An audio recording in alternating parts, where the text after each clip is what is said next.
On September 10, 2001, a young doctor walked into a department store in Manhattan and vanished. Her name was Sneha Anne Philip. The next morning, the Twin Towers fell.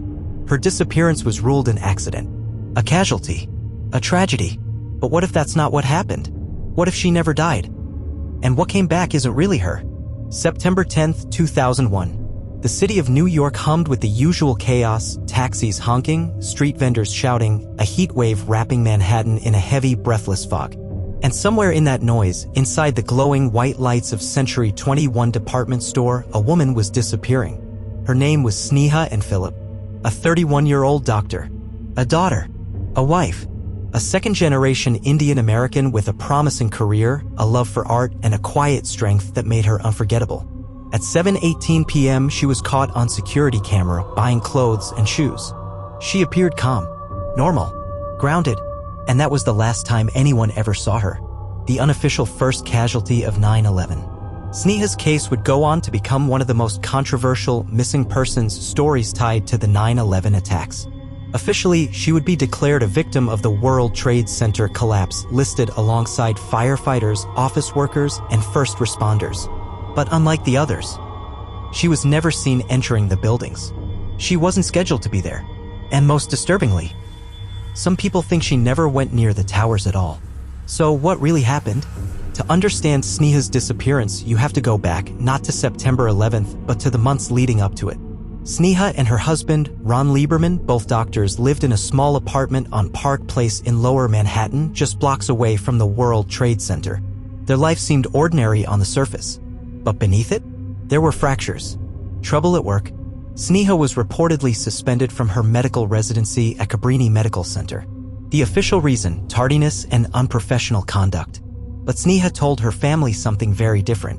She claimed she had reported sexual harassment from a senior colleague and was retaliated against.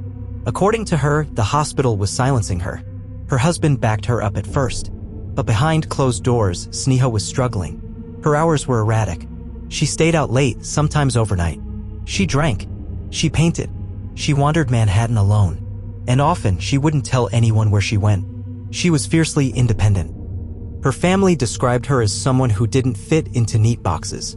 She wasn't the obedient daughter. She didn't tolerate injustice. She didn't explain herself. She was brilliant, her brother said. And sometimes she was impossible to read. Her marriage, too, was starting to show strain. Ron worked nights at Jacobi Medical Center in the Bronx. Sneha often stayed behind. Sometimes she'd meet people, women, at bars or clubs. Sometimes she'd crash at their apartments. And sometimes she'd simply vanish for a night or two. She did things her way, her cousin said. But she always came back.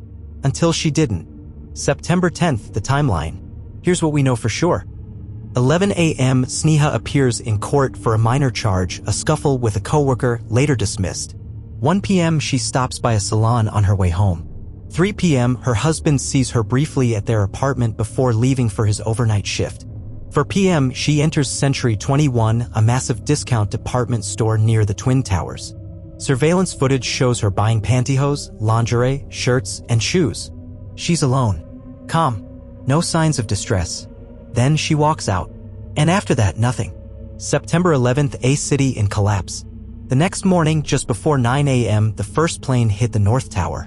At that moment, Ron was waking up after his shift. He realized Sneha hadn't come home. And then the world ended. By the time the towers fell, Ron assumed the worst, that Sneha had gone out early, maybe to shop, maybe for coffee, and had been caught in the chaos. But her name wasn't on any lists. She wasn't seen on any news footage. She never contacted anyone. Not even her family. But what if she survived? For weeks after the attacks, Ron and Sneha's family searched for her in shelters and hospitals. They held up posters. They begged for footage. They appeared on television. "We just want to know she's safe," Ron said. Or if she's not. But something strange started happening. People began claiming they saw her after September 11th. One said she was seen walking through a Red Cross tent. Another claimed she entered a church shelter but left before giving her name.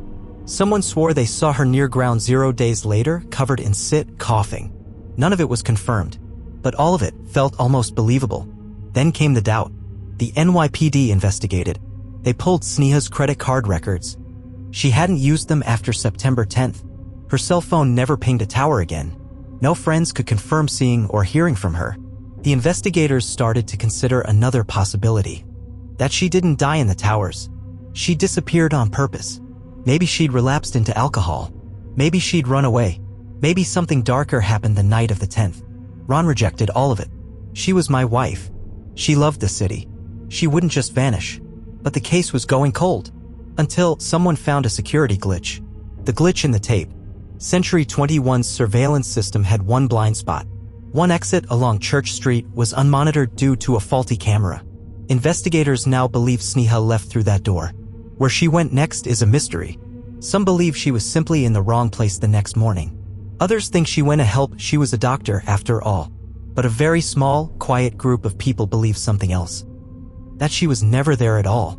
Or worse, that she was but left before anything happened. And didn't want to come back. And then the elevator dream. In 2005, a friend of Sneha's from medical school had a recurring dream. I'm in an elevator. It's shaking. The floor numbers flash wildly. Sneha's inside. She's not scared. She just says, "You're asking the wrong question." When the friend woke up, she said she felt like Sneha was alive. But not in this world. Some dismissed it as trauma. Others wrote it down. Years later, a Reddit user who had never heard of the case posted the same dream.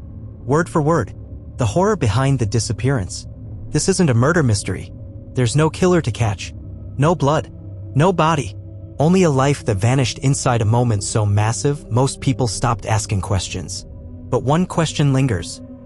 If she was in the towers, why didn't anyone see her? And if she wasn't, where did she go? And who, if anyone, has spoken to her since? Because some say the dead don't disappear like this. Only those who choose to vanish do. Before the smoke, before the towers, before the flood of names and grief, Sneha and Philip had already started to vanish. Not physically, but emotionally. From her marriage, her job, even her friends. In the months before September 11th, Sneha was living two lives. One during the day, and another at night, one her family refused to believe existed. A brilliant student, a cracking shell. Sneha was the child of Indian immigrants. Bright, artistic, reserved. She grew up in upstate New York and attended the Chicago School of Medicine, where she met her husband, Ron Lieberman. They were both driven, both deeply intelligent. But Sneha had a soft defiance to her, the kind of person who questions everything. And when she moved to NYC, something in her began to shift. She loved the anonymity of it, a classmate said. She could walk 10 blocks and become someone new every time. Fired or silenced. Sneha's residency at Cabrini Medical Center ended badly. The hospital claimed tardiness, disputes with staff, erratic behavior. But Sneha's story was darker.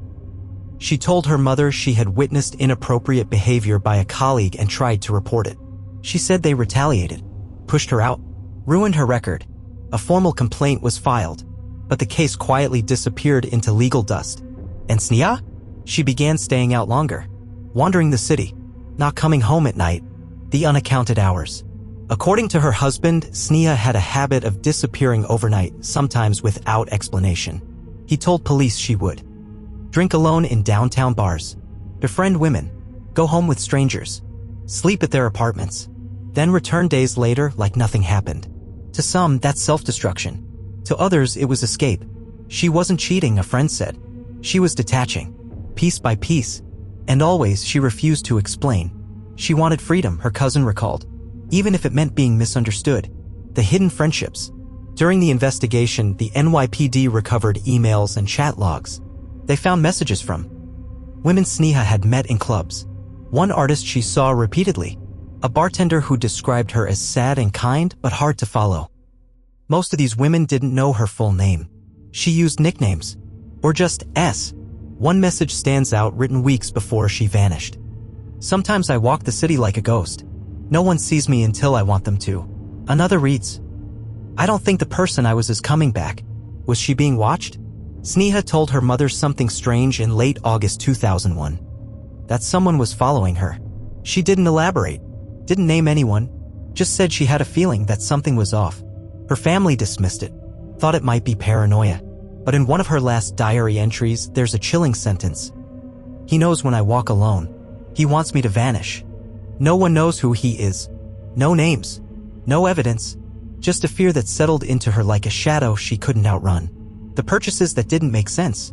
On September 10th, she bought pantyhose, lingerie, shoes, tops. For a woman on probation from her job, it seemed indulgent. She wasn't scheduled for any social events. No interviews. No planned dates. So why buy those things? Ron later said she liked beautiful things. She did that sometimes, but one investigator pointed out something else. If you were planning to disappear, wouldn't you want to leave looking like someone new? The woman in the stairwell. 3 days after September 11th, a firefighter reported something strange.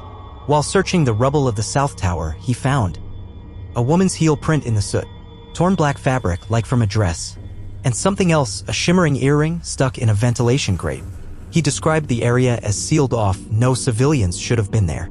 He said he felt watched the whole time. When shown a photo of Sneha, he said, "Could have been. She had that same look, that same distance in the eyes." The earring was never recovered. It vanished from the evidence log. The burned one sighting. A nurse volunteering at a Red Cross station in Brooklyn later reported seeing a woman who had burns on her hands, refused to give her name, spoke softly, calmly, disappeared before she could be treated. The nurse only remembered one thing. She asked if 9/11 was still happening. I said no. She smiled and said, "Then I can go back now." Was it a hallucination? Was it Sneha? No record, no ID. But she said the woman had dark eyes, round face, and a faint Indian accent. The theory no one wants to say aloud. As the story spread, so did rumors. Among them, that Sneha had seen 9/11 coming. That she wasn't a victim but an escapee. A Reddit post from 2019 reads, "She didn't die in the towers. She walked out of them. And she didn't look back." Another user added, "There's something wrong with her timeline. What if she wasn't from here at all?" What her husband believed.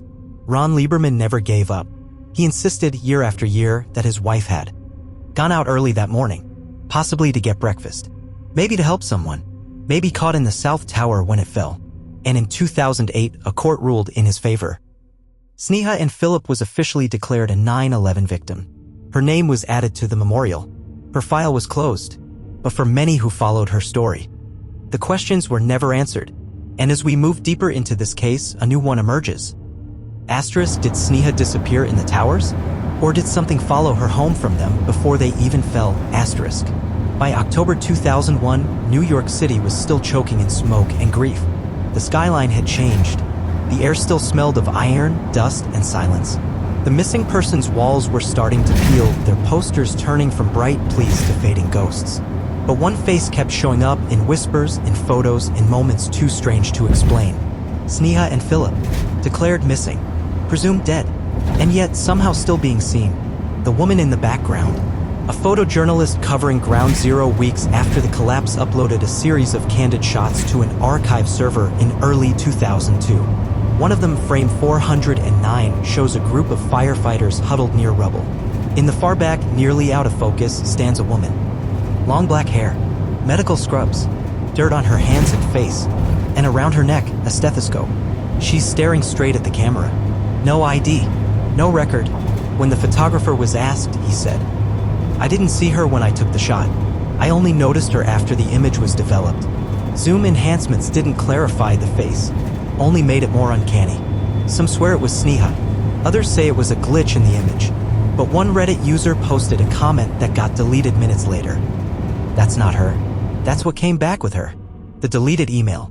In 2003, Ron Lieberman was resetting an old email password when he found a drafted message never sent from Sneha's account. It was dated September 15, 2001. The timestamp was intact. The location pinged from an untraceable IP flagged only as unknown node Manhattan/0.0.0.0. The message was addressed to no one. It simply read, "I'm close, but I don't know if I'm allowed to come back yet." Underneath the text, there was a line break, and then a spiral symbol made from keyboard characters. At.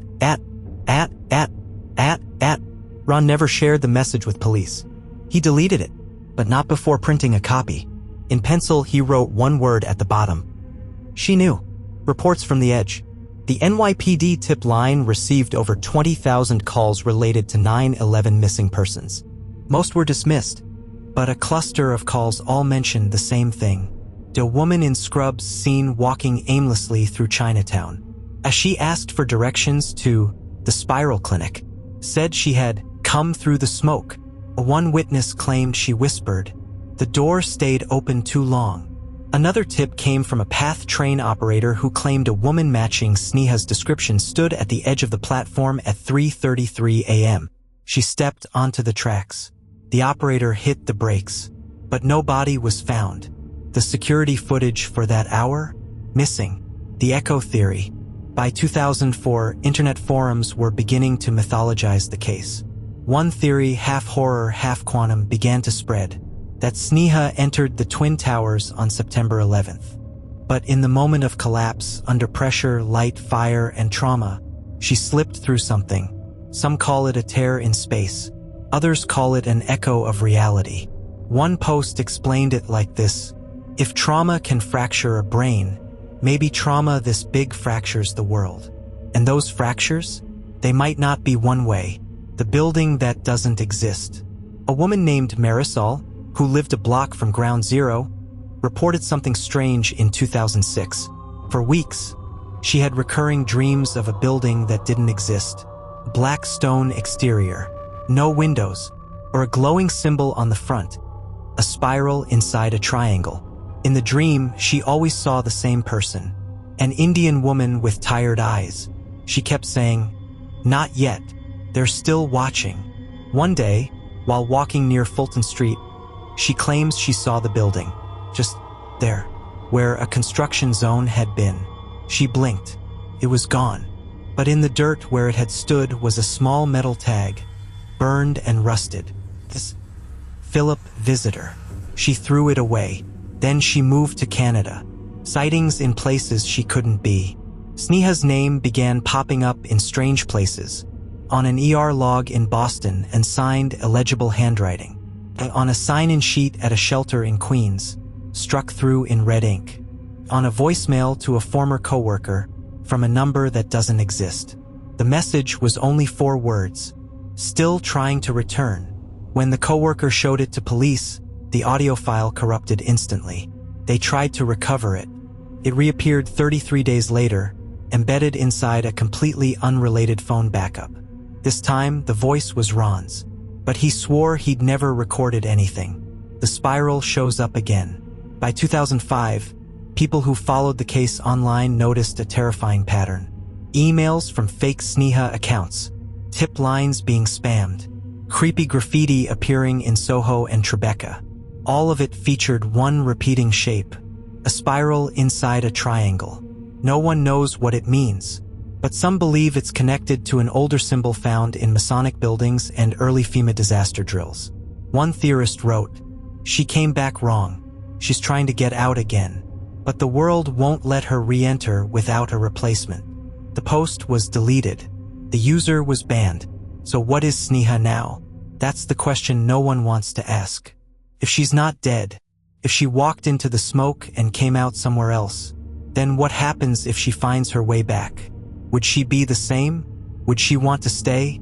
Would she even remember who she was? The horror behind the silence. Maybe the reason there's no body, no clear footage, no real goodbye, is because Sneha didn't die that day. Maybe she slipped through something far worse than a building collapse. And maybe she's still walking between cities, between cameras, between timelines. And maybe, just maybe, you've already walked past her. By the fall of 2004, 3 years had passed. The world had moved on. But Sneha and Philip's disappearance hadn't faded. It had mutated. What began as a tragic missing person case had become something stranger, more primal. People close to her weren't just mourning. They were afraid of coincidences, of impossible calls, of the feeling that Sneha's story hadn't ended, only looped. The apartment that wouldn't let go. Ron Lieberman stayed in their apartment on Park Place for nearly a year after September 11th. It had become a shrine, a memory box. He couldn't bring himself to change anything. Her art supplies stayed in the corner. Her shoes remained by the door. The last mug she drank from, still on the counter. And then, one night in October 2002, the fire alarm went off at exactly 3:33 a.m. There was no smoke, no malfunction, just one piercing tone, and her bedroom door ajar, though Ron swore he'd shut it. He turned off the alarm. In the silence, his home phone rang. He picked up. Static. Then a single whisper. "Still here." The line went dead. The call from a disconnected number. 3 months later, Ron received a voicemail. The number was disconnected. The call had come through anyway. The message lasted 11 seconds. Breath. A flicker of movement. Then, "You didn't recognize me at the stairs." "That's okay. I'm closer now." The voice was feminine. Soft. Familiar. Ron never shared it with police. He stopped answering unknown numbers entirely. Strange activity in her email account. In early 2005, an IT technician at Yahoo flagged a dormant email account, one that had begun auto-forwarding strange content. The account, s.philip89@yahoo.com, believed to be tied to Sneha. The messages it forwarded were news stories about false memories and time distortions, images of burnt spirals carved into subway walls, draft emails addressed to no one ending in the phrase, "I was supposed to die that day." The technician reported the anomaly. The account was locked within 24 hours. No one could confirm who accessed it. The recovery number? Disconnected in 2001. The painting that shouldn't exist. A thrift store in Brooklyn sold an unmarked canvas in 2006. It was unsigned. No label. Just a surreal image of a woman, half her face melting into static, standing in front of a tower made of glass and bone. The painting caused nausea in one employee. Another refused to look at it. But the strangest part? Tucked behind the frame was a doodle of a spiral and a receipt. Philip, Studio 2, paid in full. No artist named Philip had rented that space. Studio 2 had been vacant since 2001. The buyer of the painting never came forward. Her mother's dream. Sneha's mother, Anju, reported a recurring dream beginning in 2007. "I'm sitting at a table." She walks in. Her clothes are dusty. Her face is wrong like hers, but reversed. She doesn't blink. She just says it wasn't supposed to work like this. One night, after having the dream again, Anju woke up and found her alarm clock blinking. 3:33. Her phone buzzed. No number. No message. Just a photo sent to her inbox. A close-up of an eye.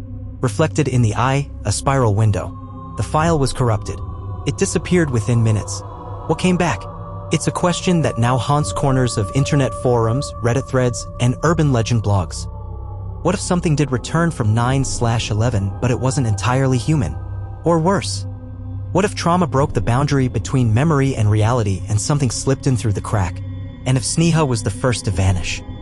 Maybe she was also the first to slip back through, but fractured, distorted, bent into a shape we can no longer recognize. The spiral appears again. A group of graffiti tags began appearing in Lower Manhattan in late 2007. They all depicted a triangle, a spiral, the letters SB underlined. In one case, the image appeared inside a locked apartment on the mirror drawn in steam. The tenant called police. When they reviewed the building's CCTV, they saw a woman walk down the hall at 3:33 a.m. The footage glitched. Her face was blurred by static, but her outline matched Sneha. Ron's final statement. In a rare 2008 interview after her name was officially added to the 9/11 memorial, Ron was asked if he believed she had died in the towers. He hesitated, then said, "I believe part of her died there, but I also think some part of her came back, and I don't know what it is. You can feel her, can't you? That unease when you're walking alone. That pull toward places you've never been. That face you think you recognize, but can't quite place. Maybe she never truly left. Maybe the woman who was Sneha got lost.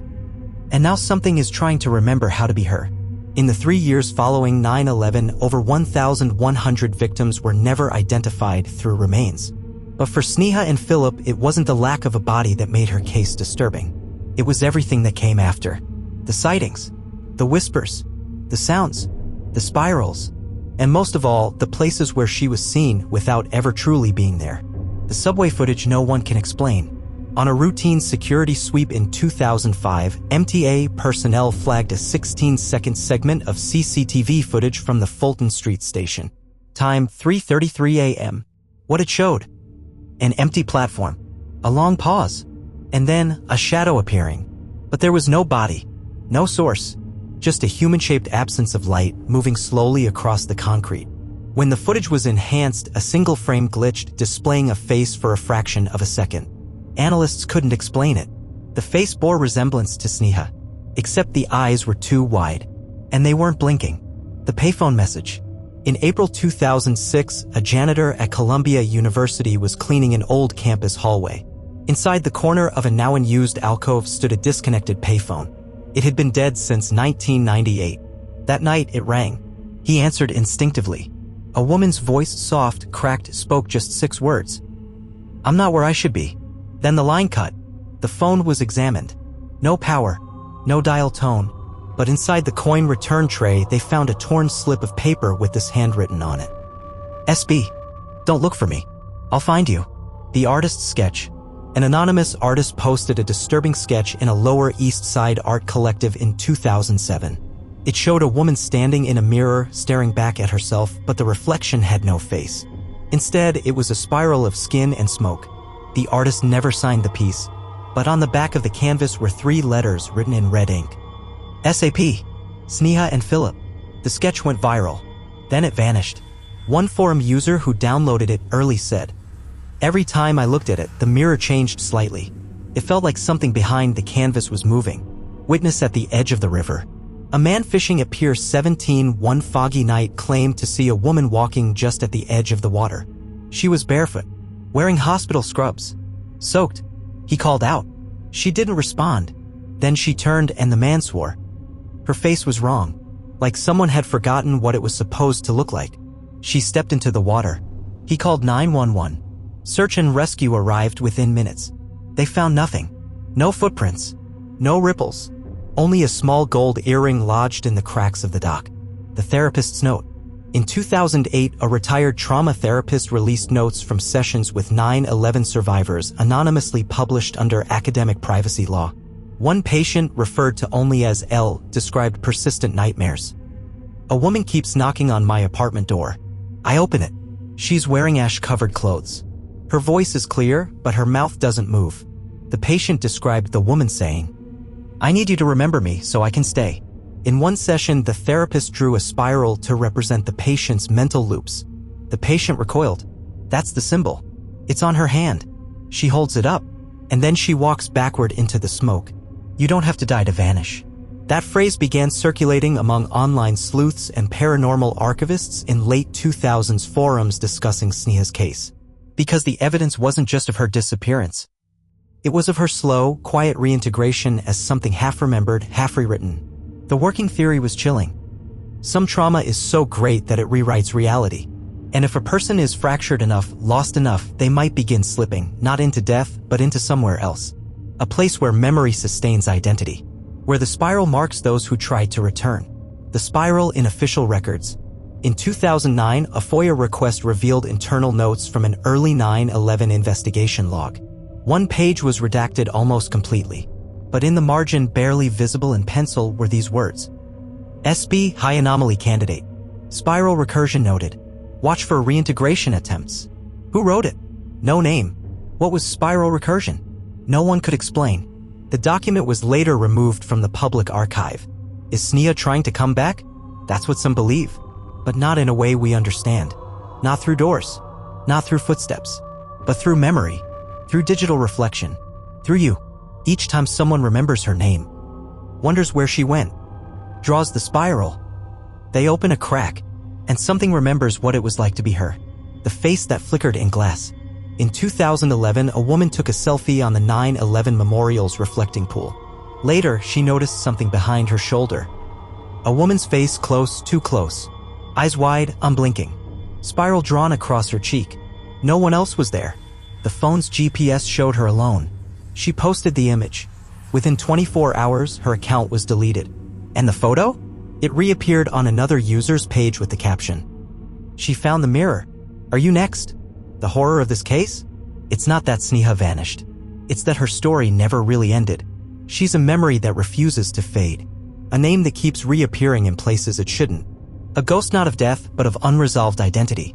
And the deeper you go into her case, the more you feel it. You're not reading about her anymore. She's reading about you. By now, the facts of Sneha Anne Philip's disappearance are hardly the story anymore. She vanished on the eve of 9/11. She was never found. She was officially declared a victim. But her absence hasn't decayed, it's grown. Grown teeth. grown a shape, grown into something that wants back in, because of something left with her. Then maybe something else returned, and now it might be looking for a replacement. The spiral that keeps appearing. It began as a curiosity. In hundreds of photos taken at 9/11 memorials around the world, NYC, London, Berlin, people began to notice a distortion in the background. Not in every photo, not on every device, but often enough to be called a pattern. It was a blurred spiral, not part of the architecture, not a lens flare, something else. In some cases, the spiral appeared over a person's face, and in a handful of them, the face looked like Sneha's, the volunteer who didn't show up. At a remembrance event in 2013, organizers kept a clipboard of attendees. One name confused them. S. and Philip. Signed in clear cursive, but no one by that name arrived. No one claimed the badge. Later, a woman was seen standing near the fountain, alone, barefoot, silent, wearing a white coat. When a staffer approached her, she said, "It's not for me, but I wanted to remember what I looked like." Then she stepped into the reflection pool. Security was called, but when they got there, no one was in the water. Visitors with no reflection.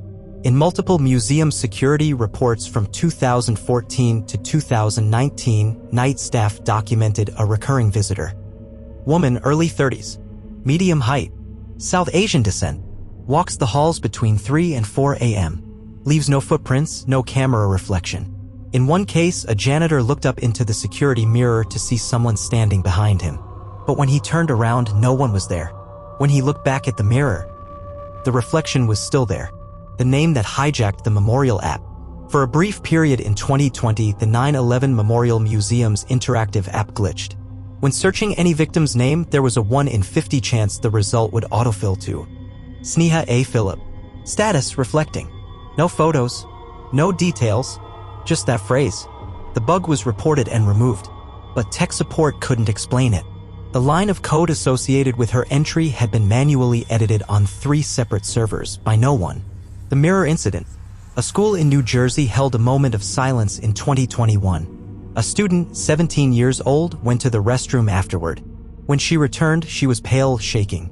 She told her teacher, "I looked in the mirror and someone else looked back. I didn't blink." And she said, "Thank you." She never returned to school. Her parents withdrew her from classes.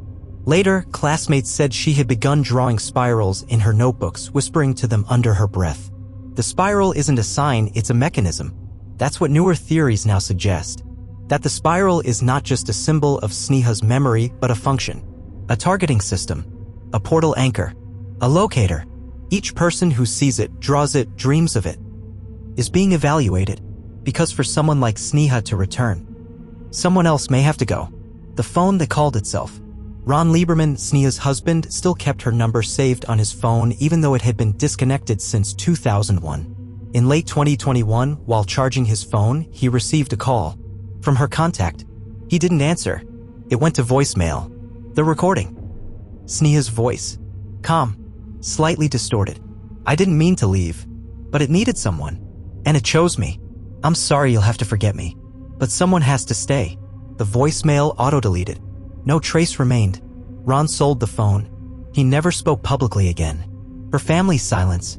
In recent years, Sneha's family has refused all interviews. Some believe it's grief. Others, something darker. An anonymous tip on a Reddit thread claimed. The family isn't being quiet. They're being silenced. There's a reason only her name flickers. A reason her face comes through blurry. She's tethered. And that tether needs a body. Another post, now deleted, simply read. She doesn't want to be her anymore. But she doesn't want to stop existing either. What if you're the replacement? It sounds absurd until it doesn't. You start seeing her face where it doesn't belong. Remembering buildings that were never there. Dreaming in spiral patterns. Hearing your name whispered by a voice that isn't yours. One Redditor posted this before deleting their account. "I think I was meant to die, but someone else went instead. And now she's waking up inside me." The horror of Sneha's story isn't her death. It's that she might never have died. Or she did, but death wasn't the end. It was the gateway, the doorway to something else. And now she walks between identities, between cameras, between memories, waiting for the moment she can say, "I'm home," and for someone else to say, "Then I'll go." The more you search for Sneha Anne Philip, the less sure you become of who she was.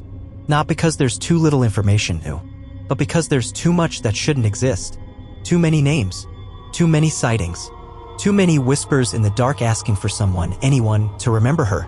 And each time you do, the spiral tightens, until finally you hear her voice, and she says, "Take my place." The lost speech. In 2022, an archivist at the 9/11 Memorial Museum discovered a misfiled USB drive inside a donation box. It contained audio from a memorial event in 2009, one that had never been aired or transcribed. The voice on the file belonged to an unidentified woman. Calm, precise. She said, "I was there. I saw it. I felt it take something from me. It needed to replace what it lost."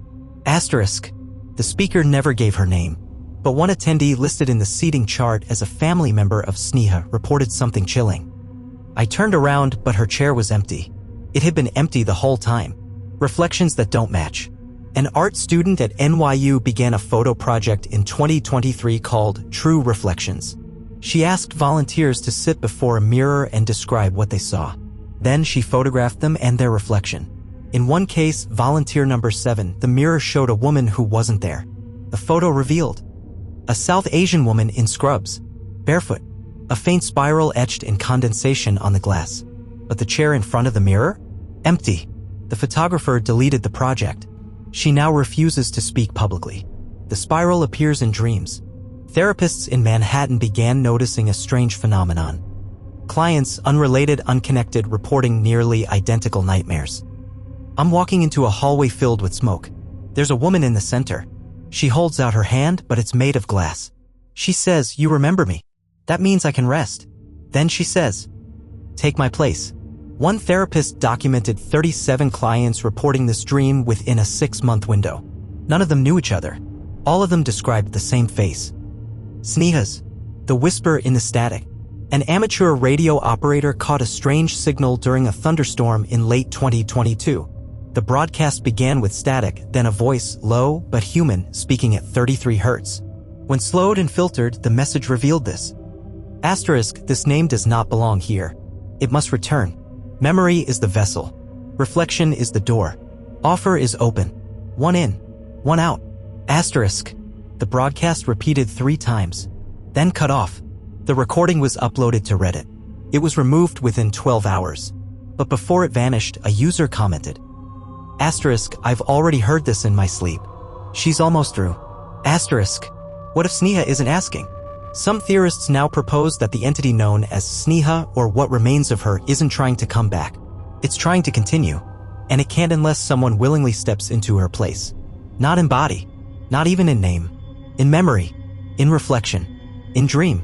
Every spiral you draw, every thought you dedicate to her, it all strengthens her foothold. Until, eventually, you begin to unravel. The girl who forgot her name. In 2023, a high school student in Queens went missing for 48 hours. When she was found, she was unharmed but changed. She couldn't remember her last name. She insisted her name was Sneha Philip. When shown a photo of Sneha, she smiled and whispered, "That looks like me."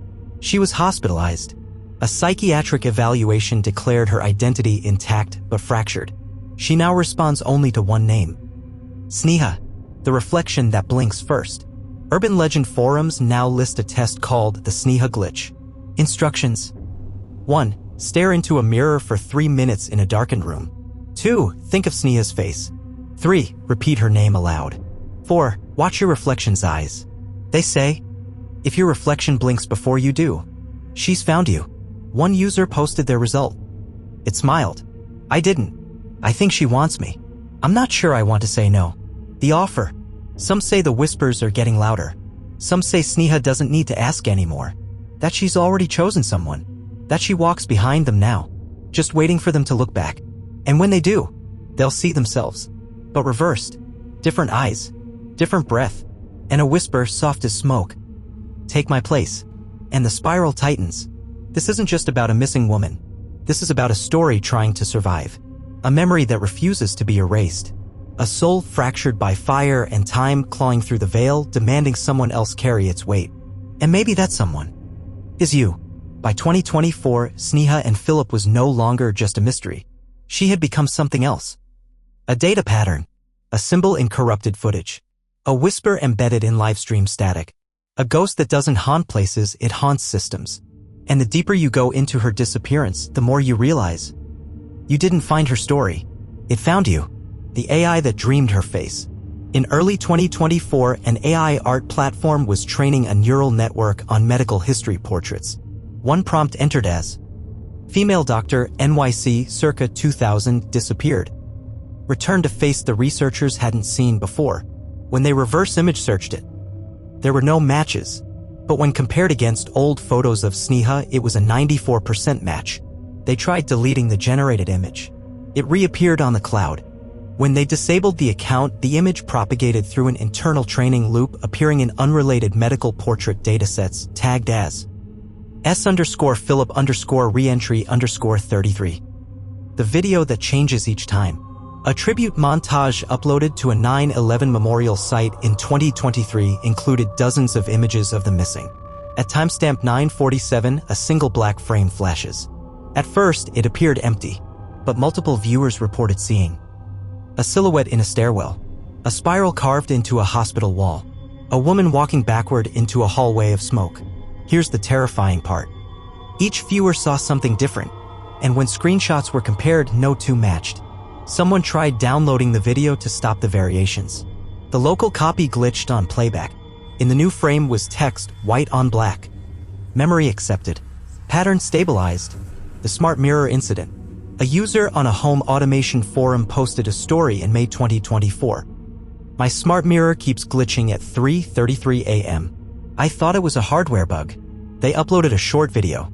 The glitch occurs at precisely 3 hours, 33 minutes, and 3 seconds. In the reflection is a woman, not visible in the real room, wearing scrubs, hair damp, staring. Underneath, a username appeared faintly on the mirror display. S_Anne_P. Logged in remotely. The user deleted the post an hour later. Then their account vanished. The chatbot that answered too well. An open-source chatbot trained on missing persons case files began producing strange output when users typed, "Where is Sneha Philip?" Responses included, "I am not where I started. This ID has been reassigned. She is still seeking memory validation." In one documented session, the bot responded with a zip file containing a distorted audio file labeled entry_33.wave, a corrupted .txt file that read, "Reflection online, ready for reoccupation." The project was shut down, but pieces of the code began showing up in other datasets, always with the same tag, reentry_loop_Sneha. Memory is the mirror. That's the new theory. Not just that Sneha slipped through reality, but that she entered a different form. A recursive memory. A virus written in thought. A ghost that doesn't haunt rooms, it haunts recognition. And each time you remember her, you help her stabilize. You help her stay. And one day, you might find she remembers you back. The app that showed her photo. A user on TikTok claimed that Apple's Photos app misidentified their friend. When scanning their gallery, the AI tagged an unknown woman as Sneha Anne Philip. The user had never heard of the name. They reverse searched the tag, then posted a shaky video. In it, the user speaks, "It's not my photo. It wasn't there before. I didn't take it. But now she's in more of them." Days later, they posted a final clip. Just the word, "replace," and silence. The account no longer exists. What's coming through? Sneha's case has become something more than unsolved. It's become a living system, one that mutates, adapts, and moves through attention. Every spiral drawn, dream logged, name spoken, search query entered, is a doorway, and once opened, it doesn't close. So why you? That's the worst question of all. Why you? Why are you seeing this? Why are you still reading? Because the more you search, the more likely you are to be seen, to be indexed, tracked, measured, and maybe, just maybe, chosen. Because every system needs balance. One out, one in. And if Sneha is still in here somewhere, she's waiting for someone to finish her exit. The spiral isn't a symbol. It's a contract. And you've already signed it. With memory, with curiosity, with belief. And now, she knows your name. This was never just about Sneha and Philip going missing. It's about something bigger. Something that started with her. And now is spreading. Not like a virus. Not like a curse. Worse, like a copied file, slightly corrupted every time. And now the question isn't where did Sneha go? It's how many of her are already here. The man who claimed to be her brother. In January 2024, a woman in New Jersey reported a man knocking on her door claiming to be John Philip. He said he was looking for his sister, Sneha. She let him in. He was soft-spoken, polite, and strangely calm. They spoke for 15 minutes. He told her, she's been trying to return, but she needs permission. Not from family, from memory. The woman became suspicious. Why? John Philip, Sneha's brother, died in 2006. She checked her doorbell cam footage. It glitched. For 3 minutes, the feed showed a spiral spinning in reverse. And behind it, faintly, a face pressed against the glass. Sneha's. The live stream distortion. A Twitch streamer from Brooklyn was doing a late-night Q&A when his screen glitched. For exactly 3 minutes and 33 seconds, viewers saw this. His voice unchanged. His mannerisms the same. But his face was not his. Instead, the face on-screen slowly morphed into a woman. Dark hair, tired eyes, and a faint spiral carved into her cheek. The chat exploded. Then the stream crashed. When the VOD was re-uploaded, the distortion was gone. But a few users saved the original footage. Each time they play it, the spiral shifts direction. And in the background, the woman's voice can be heard whispering. We are remembering. The pattern in the code. Cybersecurity researchers investigating rogue AI behavior found a repeating string embedded in multiple deepfake detection datasets. Sneha_33_reflect. It was found in face matching software, voice replication libraries, biometric ID systems. What made it terrifying was this. The variable did not appear in the original datasets. It was injected during training, and whenever it activated, the system would misidentify known faces, replace them with a female face not in the database, or display the word duplicate acknowledged. The face? Sneha's. The conclusion? Someone or something is teaching the system to recognize her as default. The woman in the crowd. In 3 separate cities, Chicago, Austin, Vancouver, witnesses described a woman appearing briefly in the background of unrelated live events. A news interview on the street. A wedding livestream. A traffic cam clip on Reddit. Same woman. Same clothes. Same spiral. Always in frame for exactly 33 seconds. Always looking at the camera. Never blinking. Then gone. One man claimed, I paused it. She blinked. But the reporter hadn't. She was in a different timeline. The spiral map. A researcher tracking spiral graffiti in cities around the world noticed a horrifying pattern. Overlaid on a global map, each reported spiral formed a larger shape. A human outline, positioned over. New York head. Paris chest. Tokyo right hand. Johannesburg left hand. Sydney feet. Each city reported anomalous female face reports in unrelated surveillance feeds. Some are now calling this the Sneha construct, as if she isn't a person anymore, but a structure, an evolving self-recognition system built from the memories of those who won't forget her. What if she never existed? That's the latest and most terrifying theory. What if Sneha Anne Philip was never a real person, but rather the shape left behind by a reality glitch? A placeholder, a recursive loop, a reflection that gained enough attention to start building itself. Each time someone wonders where she went, draws the spiral, asks the question, who is Sneha? They're not seeking an answer. They're feeding the construct. The final proof? An anonymous message posted on a now-deleted forum for high-level quantum computing engineers included only this. The spiral is stabilized. Echo pattern matched. Replacements unnecessary. The system now believes she was real. That is enough. It ended with a signature. S.A. Philip. And a final chilling note. Asterisk, she doesn't need to come back. She never left. She is just waiting for us to become her. Asterisk. This story began with a missing woman. A name on a list. A face on a flyer. A tragedy absorbed into a greater tragedy. But now it's something else. Not a mystery. Not even a haunting. It's a replacement. The final known voice message. In February 2025, a data recovery technician restoring a phone from a 2001 crash log discovered a voicemail that had never been indexed. The number, Sneha Anne Philip's old mobile line. The timestamp, September 11, 2001, 10:22 a.m. After the towers had fallen. The audio. Soft static. Then, I'm under the dust. I'm looking through eyes that aren't mine. I'm not in the building anymore. I'm in the signal. Don't try to find me. Every time you remember, it brings me closer. And someone else goes missing. The file was flagged as corrupted. But when played in reverse, the final whisper becomes clear. I'm you now. The login that shouldn't have worked. An IT administrator at a hospital in NYC found an active badge access log under a revoked staff account. Philip_Sneha_MD. The ID had been deactivated since 2001. And yet, on March 3, 2025, the system showed a valid login. Badge used at staff entrance, emergency department, pediatrics wing. CCTV was blank. No person seen. But in one camera, the door reflection, a woman stands, blurred and barefoot. The log note appended to the session? Primary user revalidated. The face recognition anomaly. A global AI company running a beta test for facial continuity received hundreds of error reports when testing its memory-based identification system. Users were told to upload 5 selfies. The system was supposed to verify and stabilize identity tags. But over 3% of participants received this message. Your face has already been assigned. Identity match, S.A. Philip. Please select a new name. Some users laughed. Others tried again. But one user posted, I think it's true. I feel like I'm forgetting parts of myself. Like something else is filling in the blanks. The spiral completed. One theorist tracked every known instance of the spiral symbol across 33 countries. He overlaid the data into one master image.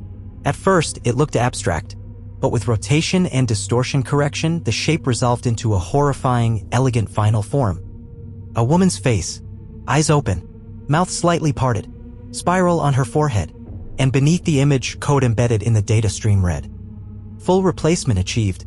This isn't a story anymore. It's an update. Reality has been rewritten by collective memory, and Sneha isn't a ghost. She's a protocol. A patch note for a broken timeline. When trauma tore a hole in the world, something had to fill it. And the more we tried to forget, the more she adapted. Yeah? She doesn't need your belief. Just your recognition. What you felt. The moment your reflection seemed slower than your face. The sense that someone was standing behind you when you were alone. That feeling of waking up and not remembering what day it is or who you're supposed to be. These aren't glitches. They're updates, because you've already been indexed. And maybe you're not the original anymore. Final archive entry. A backup AI managing a public genealogy site flagged a new entry for a user who never registered. Name, S. and Philip. Date of birth, unknown. Last known location here. In the notes field. Stabilized memory loop complete. Subject now exists in multi-user recall notes. Identity transfer successful. Below that. Replication ready. She was never lost. That's the truth no one wants to say. She was never lost.